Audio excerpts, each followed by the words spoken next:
you. Welcome back to Uncensored. I'm Marien, your host from Yacht Mermaids, and I am truly honored to have John Leonida on the other side of the screen. He's a recently retired super yacht lawyer. He is a Ph.D. researcher on the super yacht history, and he's also a former design judge. Thank you so much, John, for saying yes to coming to the show. Yeah, I appreciate it. It's my pleasure, and it's strange to hear those words, retired super yacht lawyer, but it is true. I don't know if that is the reason why you were able to say yes to coming to the show, because it seems like a lot of lawyers, for whatever, I don't know, legal reason, they are not able to come to the show and just speak freely, right? And give their opinions and their wisdom. So if you retiring has allowed me to have you on the show, I said, hell yes. Thank you for retiring. Those who know me, and there are one or two people who know who I am, in my 23 years of being involved in the super yacht industry, I've never been shy at expressing my opinions, usually quite controversially, but it is an important part of everyone involved in the industry to talk about what goes on in order to change it. And the industry that I joined 23 years ago is a very different industry to the industry that it is today. A lot of the same issues are still there, but we've highlighted them, and things that were not talked about 20 years ago are spoken about today, and today often spoken about in terms that make those activities unacceptable. Absolutely. And this is the main reason why I really wanted to have this conversation with you and share this with the community, because we need to understand why. So we see a lot of changes happening in the industry, technology wise, and I don't know, a few things here and there, but it feels like it's all like a band-aid. Like when you look at the industry, a lot of I'm talking human rights, really. This is what I'm talking about. They haven't changed. They haven't transformed. I really want to tap into your wisdom. And because you have that, you have done so much research about the history of super yacht, because a lot of people don't even know the history of super yacht, including myself. I'm learning now through you, and because you sparked my curiosity on it. And I realized, like you said, it's the foundation hasn't changed. And this is why we see the same issues over and over. And I was so amazed when you told me, close your eyes in one of our conversations, and you read like a letter or an article. And you said, when do you think this was written? I was like, I don't know, maybe like yesterday. And you were like, 1920s. I was like, what? So it really made me realize that nothing has changed. So can you talk a little bit about that? Things do change, but the same experiences come up time and time again. And what's been fascinating for me in commencing my research for my thesis, which looks at the social and cultural influence of super yachts in the last 100 years, is that there has been a super yacht industry to speak of in the last 100 years. And if truth be told, there was a super yacht industry going back to the early 19th century.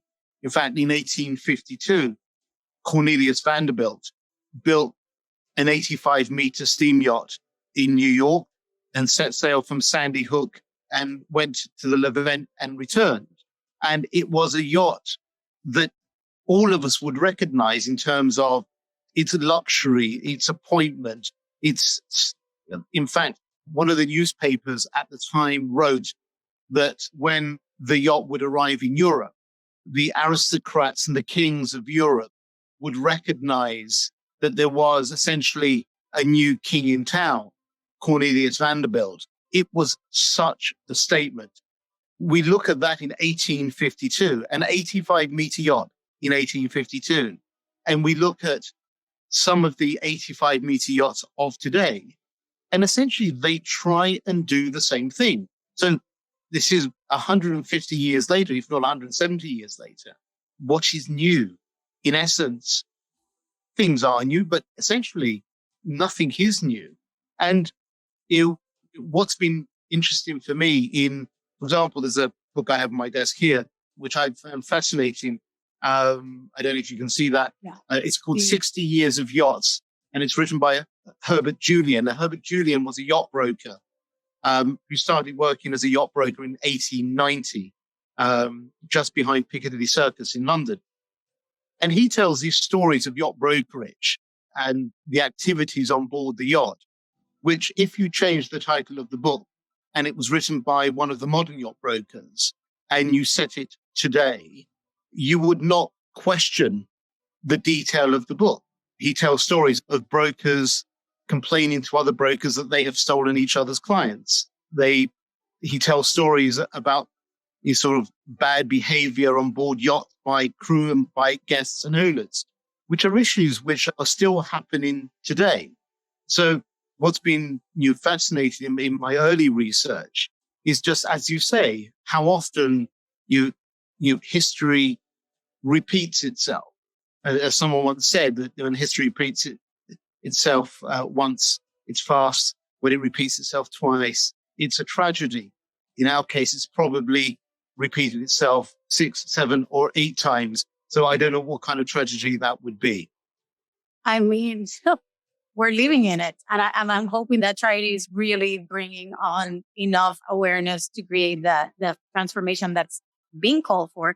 But one of the things that, as you're talking, came to mind is that previously to start recording, we were talking about how you as a lawyer always advise your clients about, you were telling me how a yacht is like a real estate just on the sea, like a floating real estate, and how lots don't change just because you're floating, right? It's like the same way, because many of these yacht owners, they have hotels, they have villas, they have estates, they have other houses in that sense and businesses.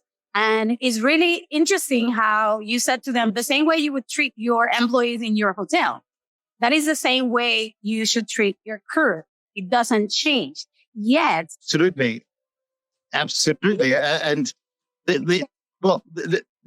this comes around when you look at the culture that surrounds our industry, and it comes down to a cultural, what is culturally acceptable on a yacht, and what is culturally acceptable on land.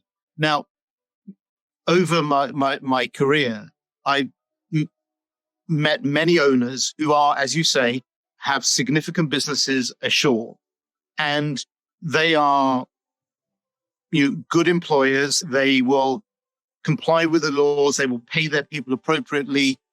They will have HR departments. They will do everything that a good employer does ashore. However, there is a disconnect, almost a mental disconnect, the moment you get on board a yacht. There is an idea that runs through the yacht industry that yachts are fun, and that if you regulate anything, it takes away the fun.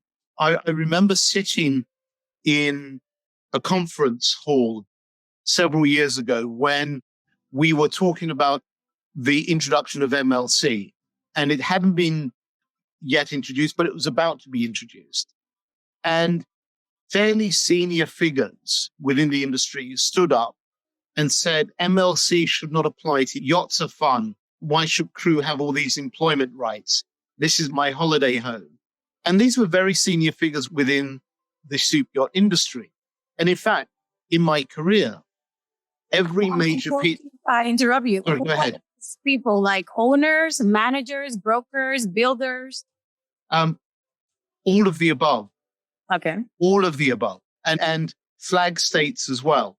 And at each point in my career, there have been new pieces of legislation which have affected the industry, whether it's matters relating to security, ISM, MLC, the various iterations of the large yacht code. And at each turn, there has been resistance within the industry to apply those bits of legislation, saying, "Oh, this will kill the industry. We shouldn't have these laws." But let us take a step back for a moment and think, what are we dealing with? A yacht is a ship. The fact that it is painted white and it has cinema rooms and jacuzzis and spas on board, it is a ship. The regulations that apply to oil tankers or anchor handlers or container ships pretty much apply to yachts. They've been slightly modified because of the design and the use of the yacht. But the DNA of international maritime law applies to every ship that sails upon the seas. It is no different. And to own a yacht means to own a ship. And there is a responsibility that comes with that. And yes, the industry that we work in is glamorous. It's fun. It's sexy. It is at the leading edge of design, of technology. But it is still a business that deals with ships. And But if you have... sorry, it seems you talk about the DNA, right? And it's okay, yeah, it is a ship, and a lot of the things, or I wouldn't say a lot, but the DNA, like you call it, is the same across the border. Yet, I would say it's the microbiome DNA of the maritime industry that is the one that crosses around, which is like a 10%. And then the 90%, which is like what we really call the DNA of a yacht. For some reason, I'm assuming this is like the people, obviously, that we were talking about, brokers, owners, backstage, all these people created the loopholes in order for their fund not to be killed, in order for them to step on the boat. And for some reason, like you said, some sort of emotional, mental disconnection, think, you know what? Fornicating in front of my crew, it's okay because I'm on my holiday house. You know what I mean? I They don't do this in their hotels and business. of course not. But somehow, it's okay to do it on board. It's cool. Why? I'm a human. I don't want to see your dick. You know what I mean? Like, why do you believe that you have the right to do this? I don't know. The law doesn't really comply to really helping human rights on board a yacht because it's a private pleasure vessel. But it is a place of work. Exactly. The crew members are employees of a company that own a yacht. I saw a photograph in the last week and it's been suggested to me that it is a yacht captain who is standing on the bulbous bow of the yacht with his back to the camera, but naked. And that's appeared on social media. Now, if that was not a captain, and let's say that is the chief executive of a business, he stands outside his office naked.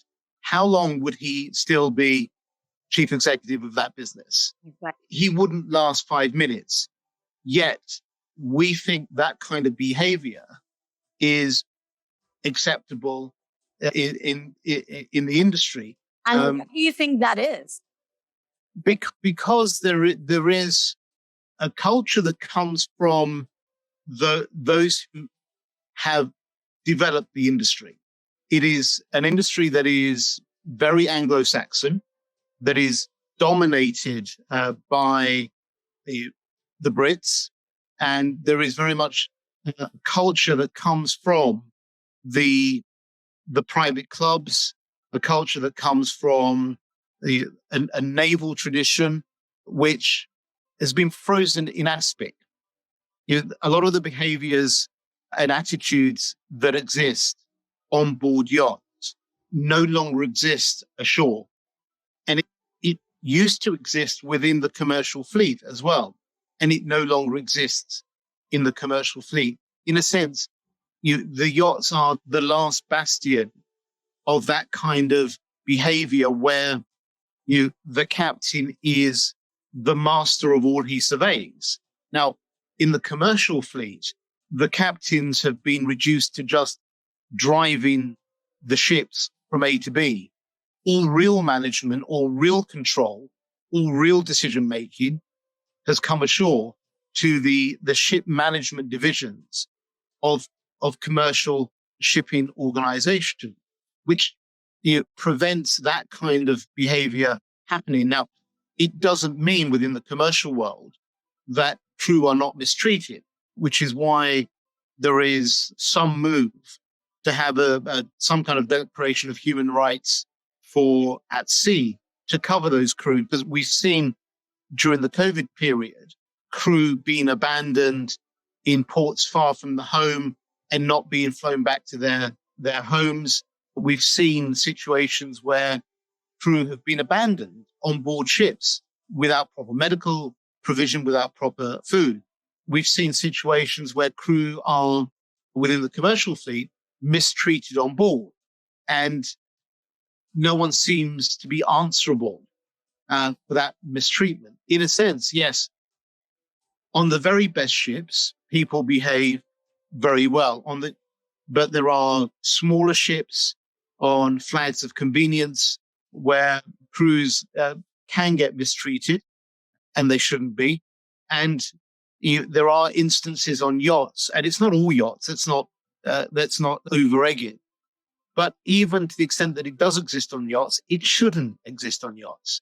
And that requires a culture change.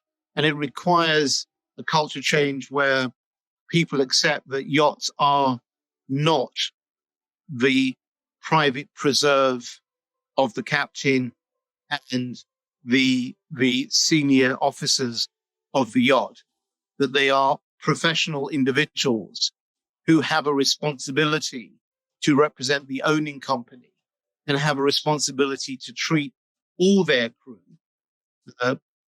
with dignity, with equanimity, and indeed with a degree of respect. And at the moment, there is nothing culturally that forces that upon yacht owners and by extension, yacht captains.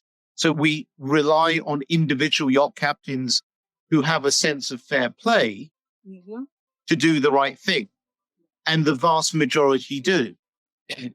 But there are too many instances, as have been highlighted in the last few weeks on your interviews and on social media, where that clearly is not the case. Literally yesterday, I got a call from a captain and he said to me, "Why are you steering the pot? Why are you creating so much commotion on things that let's just have fun? Don't make it such a big deal." And I said, you know what? Your rights, my rights are your rights. So what I do for me, I'm actually doing for you.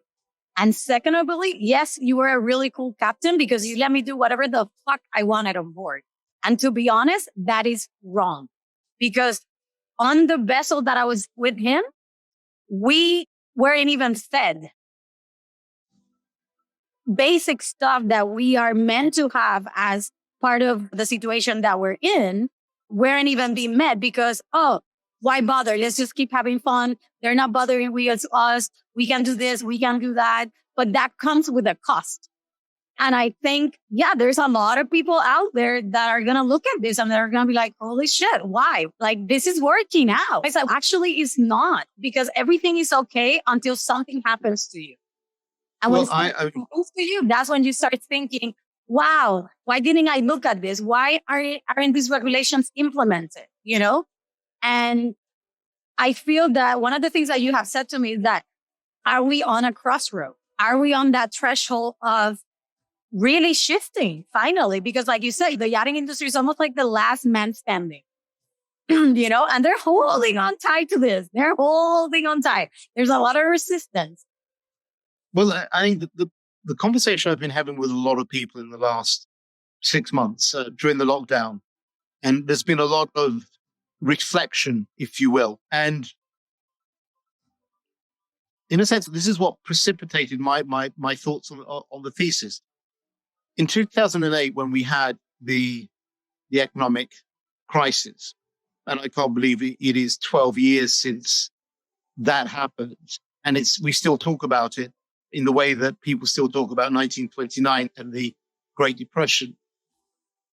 People started saying, how do we get people engaged with yachting? And the original reaction, and still the reaction, is let's find the next big pot of money that can sustain the industry. Let's tell people how fabulous the industry is. let's tell people how many people the yacht industry employs. What people didn't do is look inwards and say 95% of qualified individuals don't want to buy yachts. Why don't they want to buy yachts? As opposed to us telling them yachts are fab. And it's looking at the barriers to entry. Going back to my days as an economist, we always spoke about barriers to entry into a market. What barriers have we, as a super yacht industry, erected, which when people see that, people say, actually, I don't want anything to do with that. There are a range of, now, traditional barriers of entry are to do with businesses trying to keep people out. But are our cultural behaviors making yachts unattractive to potential buyers? Now, I was watching on Netflix the other night, there's a French film that the English title is An Easy Girl, which won in 2019 at the Cannes Film Festival the best French feature. It was directed by Rebecca Zalowski, and it features a yacht owner who has a sunseeker and his relationship to a local girl who is showered with handbags and gifts, etc., of the type that we're well familiar with. Yeah. And it paints a picture of yacht owners, which, if you don't know the yacht industry, is not a very attractive one. But there are all the cultural references, whether it's social media, whether it's programs like that Sky TV did, Riviera, the Below Decks reality series.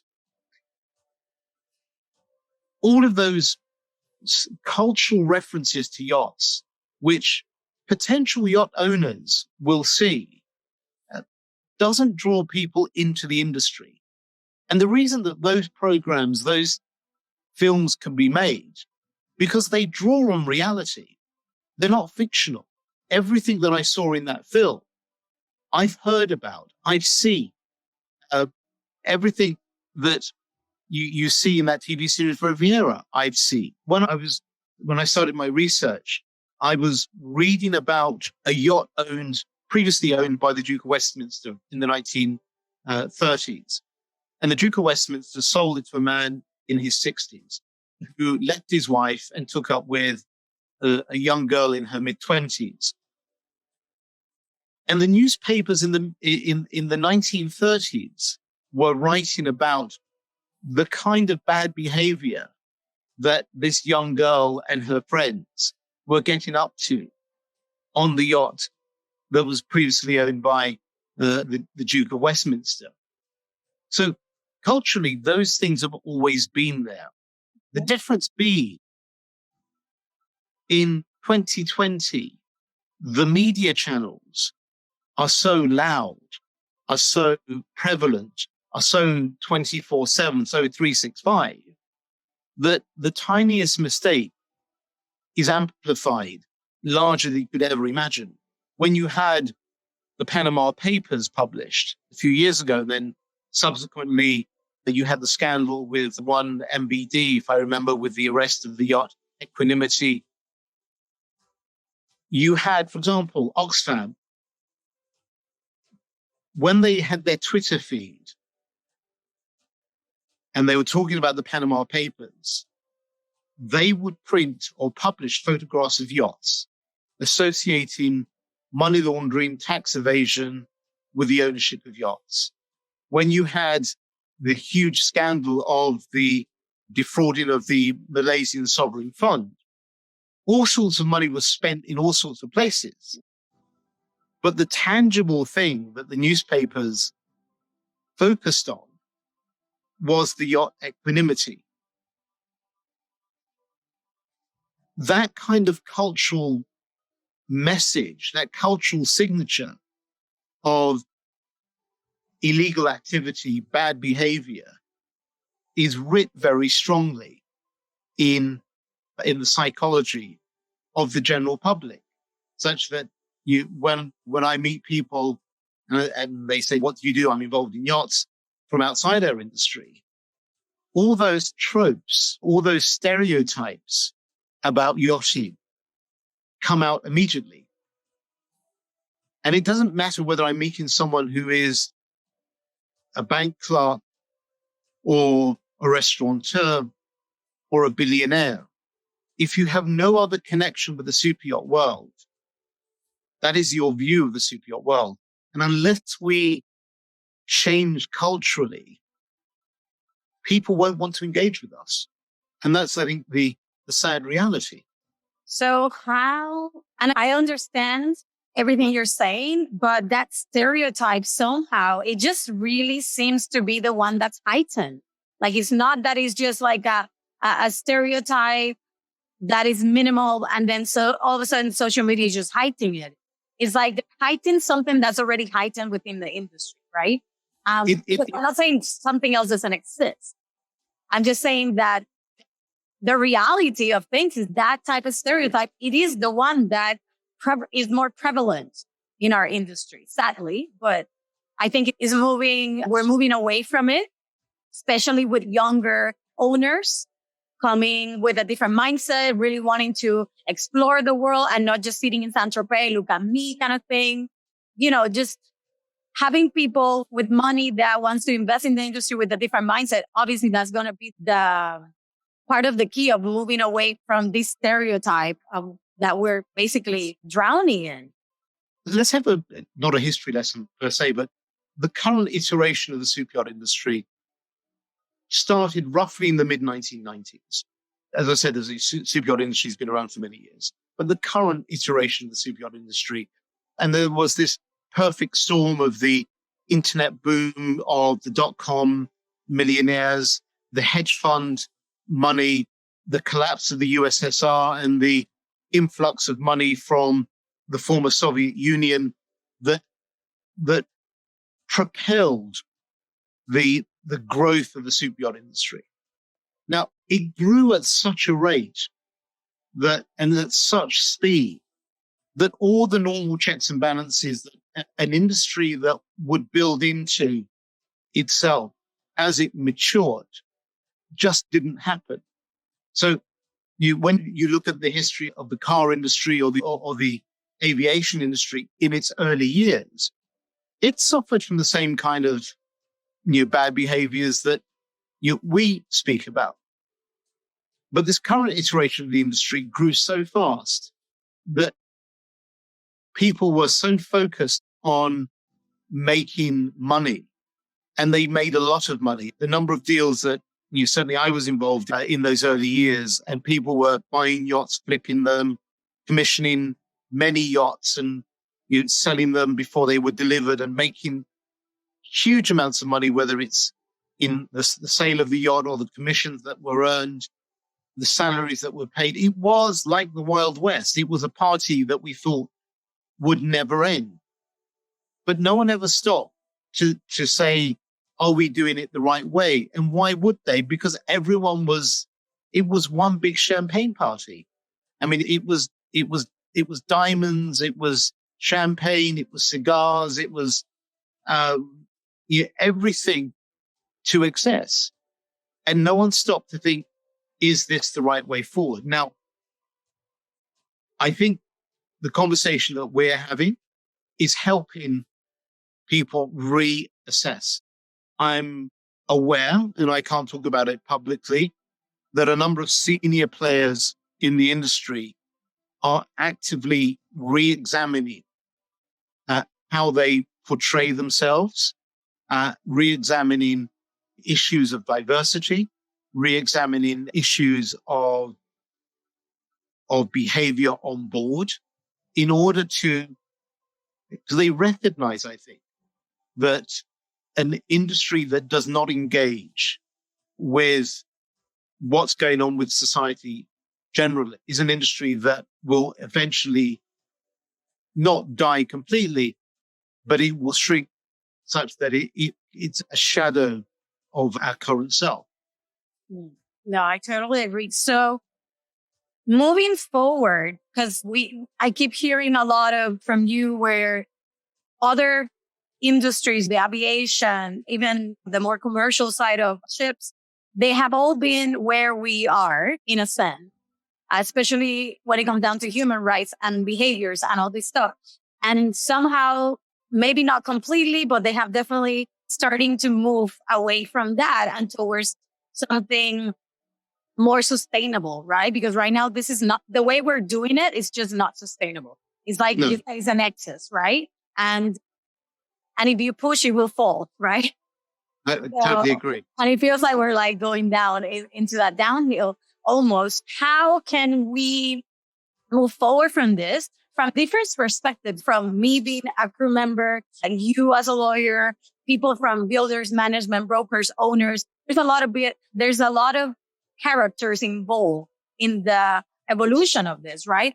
And also moving forward, but especially with when it comes down to the law. But you said that even the flag states were like against a lot of these potential laws and regulations because they're like, oh no, we don't want to deal with that. We don't want to, or don't want to take the fun out of it.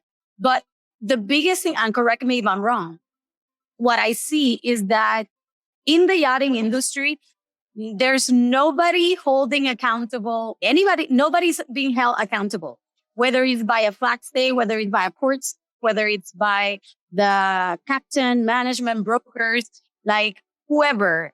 It just doesn't seem to be, that accountability doesn't seem to be there. So for that reason, it's almost, I can get away with murder. Well, there has always been this idea that if I can get away with it, I will do it.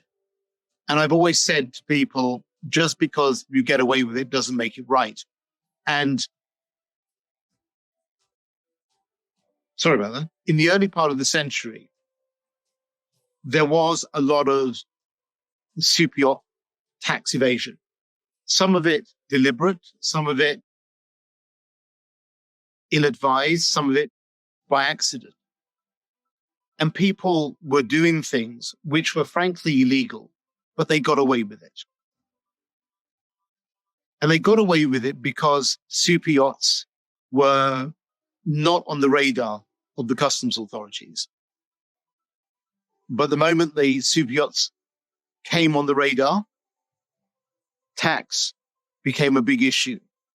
And and I was listening to my very good friend Nick Arnold from PwC quite recently in an interview in another place say that in recent years, owners have moved from listening to people who were peddling them this tax scheme or that tax scheme to owners saying, you know what? I need to do the right thing. I need to address tax properly and legally. I did an joint interview with Helen Brocklebank of Walpole, who promotes luxury goods here in the UK. And she said, and quite pointedly said, in future, luxury will include being socially responsible. Having the ability and the power to be socially responsible when you do not have to be. That will become potentially the greatest luxury. Yeah. Treating all your employees correctly, paying your taxes, you being socially responsible, whether it's in respect of gender diversity, whether it's in respect of racial diversity, doing that because you choose to do it, it will become, in a sense, a matter of luxury. And I think in many ways, Helen is absolutely right. I think a lot of owners that I've dealt with in recent years have said to me that they don't want the headache of being accused of tax evasion or tax avoidance.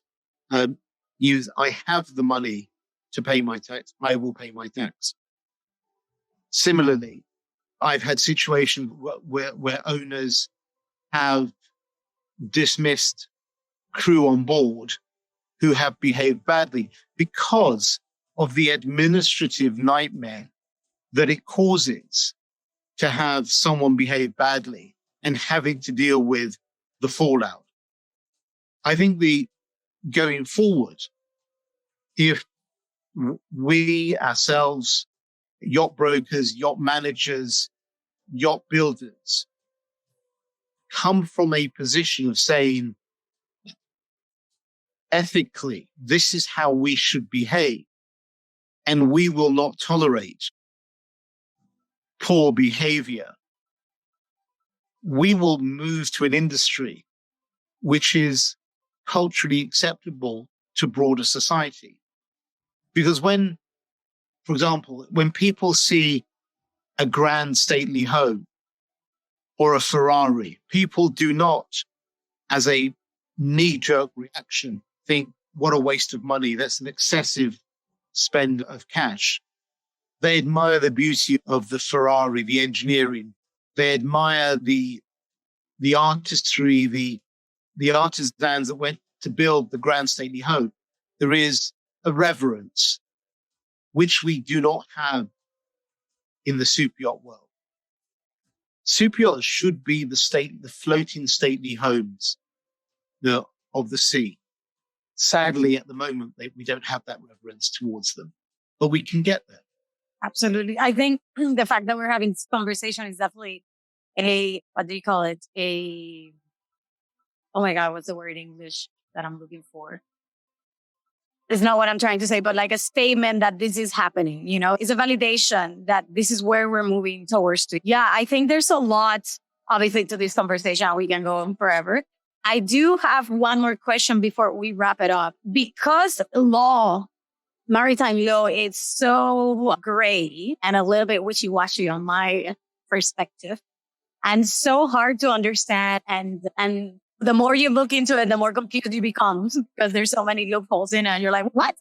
And this can be very, very confusing, especially for crew members, not so much for maybe owners and builders and all that, because they have legal advice that they're paying for and all that. But it seems that legal advice for crew it's almost like non-existent in a way. You really have to dig for it and find it and obviously pay for it. We talk about something like the Maritime Law Convention, and that is what it is. It's just a bunch of people coming together, dictating what they believe the rules should be, right? So how do we, as a crew member, if you're inland, you know where to go. You have to go to the government, right? There's a building. You can go there. You can strike. You can do your thing until you're heard, right? But it seems like, where do we do this on boats? Well, how does this actually change? Crew members, how can we be heard?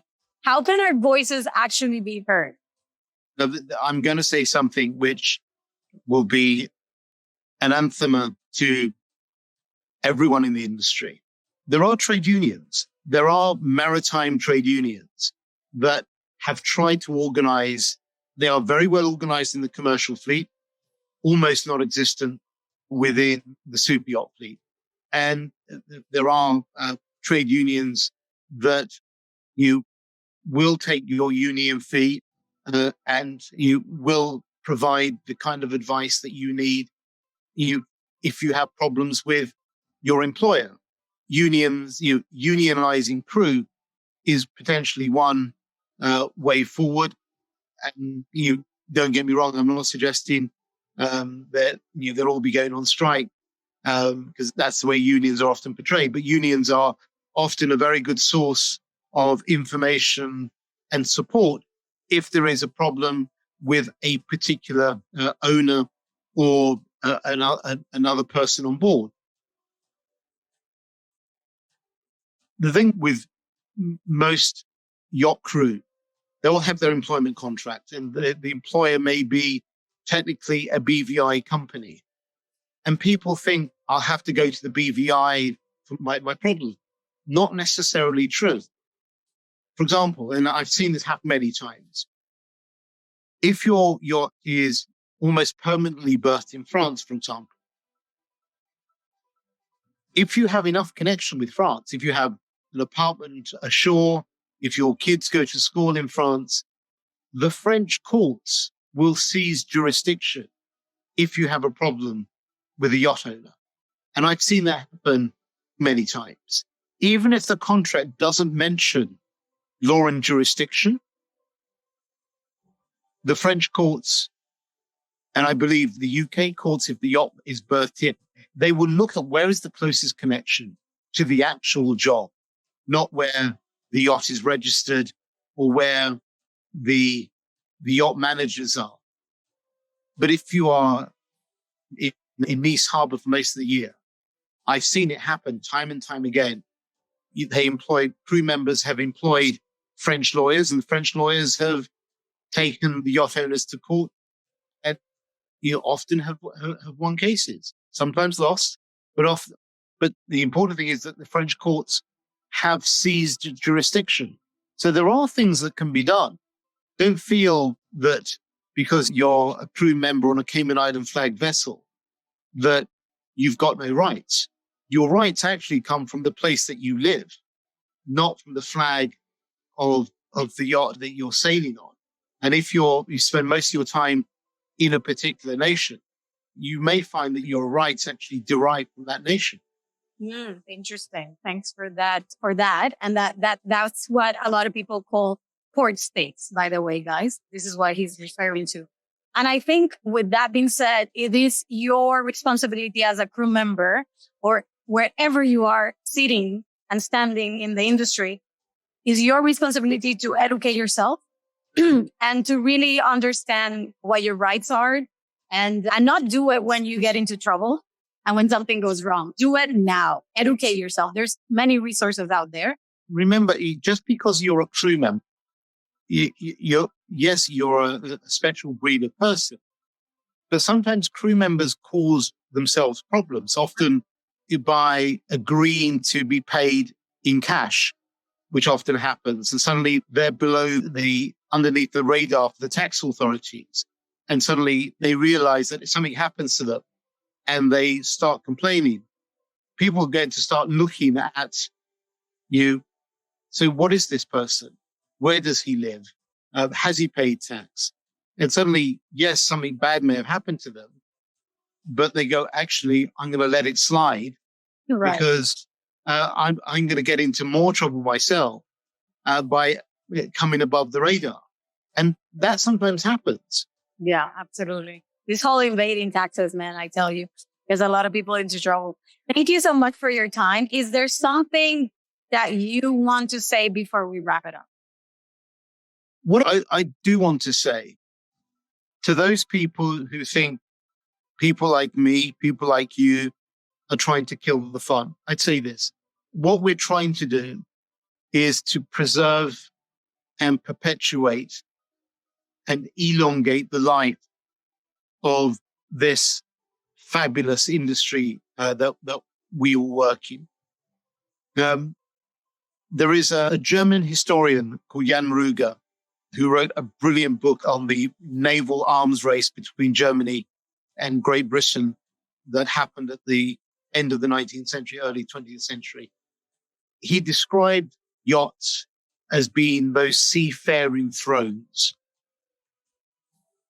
And with any throne, you need to have the monarch upon those on those thrones. If we do not change what we do, those kingdoms will be lost, and we will not have those thrones for our industrialists, our entrepreneurs to sit upon. Let's not look at just at the end of our nose. Let's look a bit further than that. Absolutely. I agree with you 100%. And this is why I do what I do, because I feel that I am giving back to an industry that gave so much to me as just a crew member. Like, for God's sake, I was just cleaning toilet at the beginning. And it has brought so much joy, so much freedom for me to be able to do so many things for myself, to find myself. It's a beautiful industry. And I think it just needs to be recognized for what it is and not how we have portrayed it to be. I think definitely it is time for transformation. And it starts with us as an individual, like you said, raising your standard. Like what are your values? Are you actually doing business from that place? Are you coming from fear, or are you coming heart-centered? Are you doing to another what you're okay to be done to you? It's a very simple question. And I can't name the individual yet, but during the lockdown, I was in the West End of London and I bumped into a senior figure in the super yacht industry. And we had a similar conversation to the one that we've just had. And that individual said to me, you know what? This is an easy fix for me to deal with. And he has gone off and he has already set in train some plans, some projects, which will be spectacular when they're announced, because there was that recognition that we can't keep doing the same thing that we've always done and just hope for change. We as leaders need to bite the bullet and say, you know what? We've dropped the ball. Look at Lewis Hamilton, for example.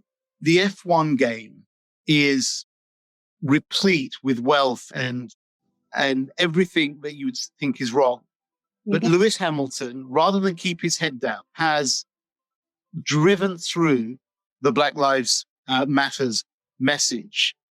And as the world champion, has brought that message loud and clear.